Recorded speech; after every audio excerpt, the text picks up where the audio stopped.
Japanese Nikkei index has surpassed the 50,000 point mark for the first time. Will this give stocks a boost? Japan's blue chip index, the Nikkei 225, has passed the 50,000 point level for the first time in history. Investors are optimistic about an economic upturn under the new prime minister, who will engage in talks with Donald Trump this week, with hopes for de-escalation in U.S.-China relations. Strategist Kohei Onishi from Mitsubishi UFJ Morgan Stanley Securities believes that the index surpassing a psychological threshold in itself could spur further market growth.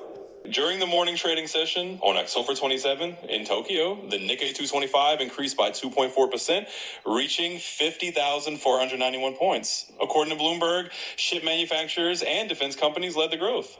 Shares of Advantest, a leading global manufacturer of chip testing tools, rose by 6.5%. Defense contractors Kawasaki Heavy Industries and IHI Corporation saw their stock prices rise by 9% and 2.8%. The very fact that the Nikkei has crossed the 50,000 point threshold could be a factor stimulating the strengthening of the stock market, quotes Bloomberg of Mitsubishi UFJ Morgan Stanley Securities investment strategist Kohei Onishi. However, in the latter half of the week, investors might become more cautious, adopt a wait-and-see approach, as the market's focus shifts to Japanese company reports from next Monday, the analyst noted. The stock market was buoyed by statements from the leadership of China and the U.S., indicating a reduction in mutual threats ahead of the leaders' talks of the world's two largest economies. U.S. President Donald Trump and China's Chairman Xi Jinping plan to meet on the sidelines of the APEC summit in Seoul on October 30th. As reported by the BBC, a framework agreement has already been prepared for the meeting, including Beijing's postponement of export restrictions on rare earth metals and Washington's withdrawal of 100% tariffs on Chinese imports.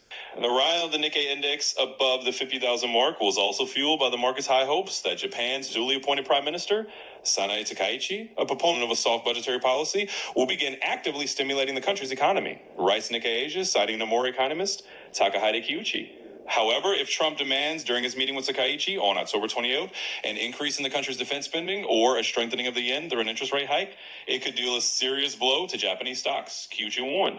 Nikkei 225 passed the 45,000 point mark on September 16 and has since cleared one level after another. This marks a sharp turnaround for the Japanese stock market, which has stagnated for decades. It took 34 years for the Nikkei to recover to the peak reached during the financial bubble of the late 1980s, notes Reuters.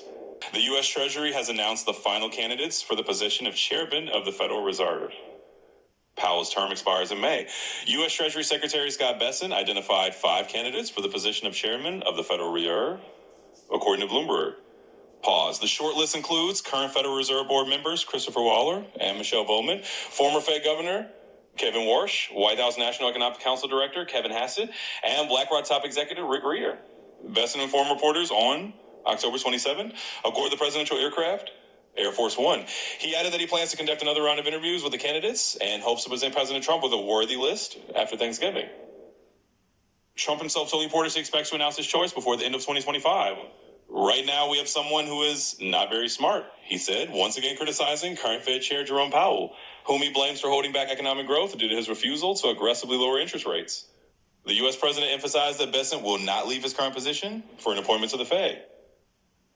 At the beginning of 2026, a governor position is expected to open in the Fed, which the next head of the department could fill. Bloomberg suggests Powell's term as chairman of the U.S. Federal Reserve expires in May. The next Federal Reserve meeting is scheduled for October 28 to 29. According to CME data, traders are currently pricing in almost a 100% probability of a 0.25 percentage point rate cut in October, with an expected similar reduction in December.